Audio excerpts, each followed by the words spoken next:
Hindi, sumakit yung tiyan niya kasi nabusog. Ang dami kinain eh. Hindi. Para kasing seryoso yung pinag-uusapan niyo eh. Jonas, ayos ka lang ba? Oo, hindi. Talagang sakit na tiyan. Iisip na ako, makapaalam na ako sa'yo.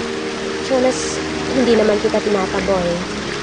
Pero kung kailangan mo nang magpahinga, pwede ka naman na umuwi. Sige.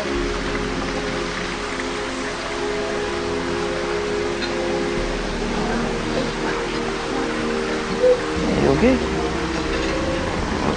What's bothering you? Alam ko na para mawala yan.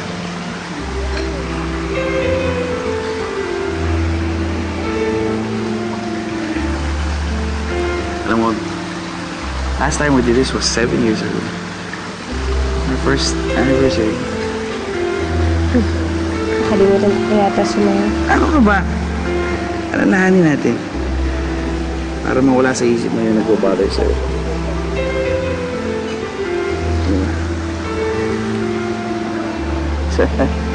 Smile. Let me see, I still got it. I can still dance.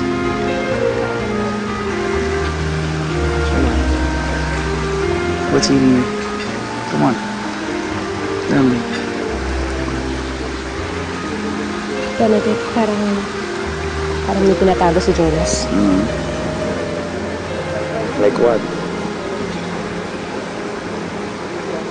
Kilala ko siya eh. Alam ko, may tinatago siya sa atin. Hindi ko alam kung ano. Nag-aalala ka ba? Benedict, hindi naman sa... Benedict, Isabel, excuse me. Mauna na kami. Maraming salamat sa pag-ibita mo sa amin. Sandali lang. Hello. Hindi mo naman isa si Isabel. Birthday naman yun. Ha? Ano nangyari yun? Come on, go ahead. Come on. Dance with the birthday girl. Yun na, no worries. Yeah, go. Go ahead.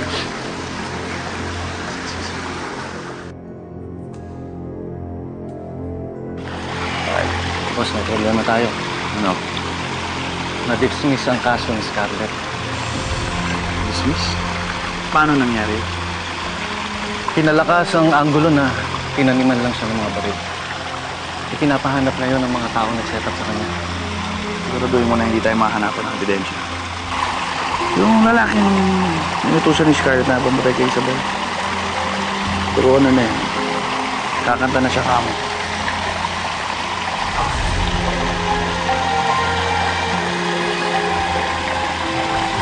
Maangas si Benedict pero okay naman pala siya.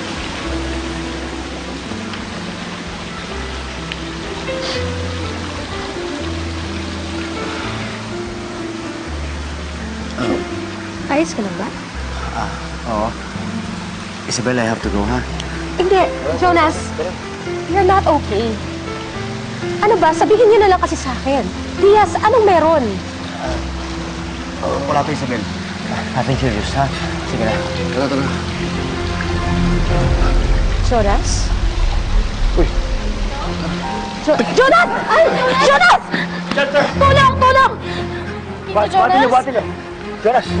Jonas! Jonas! Tito Jonas? Jonas, gumising ka. Tito Jonas? Jonas? Jonas! Tito Jonas? Jonas! Jonas, gising ka. Tito Jonas? Jonas? Dito muna kayo. Jonas? Ma'am, sige po. Doon muna po kayo. Kami na pong bahala dito. Tito Jonas? Sige po. Kami na pong bahala dito.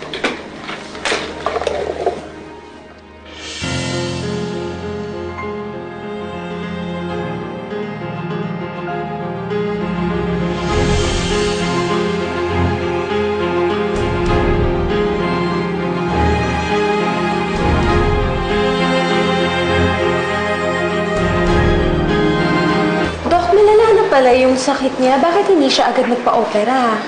It's always the patient's choice. We can only recommend. Ano ba? Gusto niya na ba mamatay agad? Bakit hindi niya inalagaan ang sarili niya? People have reasons, Isabel. Right now, let's just hope for the best. Mauna na ako sa inyo. Alam mo yung hindi ko lang talaga maintindihan. Bakit kailangan niya itago na may sakit siya? I knew. Ako din, matagal ko na alam. Pinilit ko po si Tito na sabihin niya po sa ibang tao. Kaya lang po ayaw niya po may nag-aalala po sa kanya eh. Ayaw niya po may namumblema po sa kanya. Hindi naman siya problema eh. Pamilya siya. Sana magising pa po si Tito Jonas, no? Gagaling siya. Magigising siya.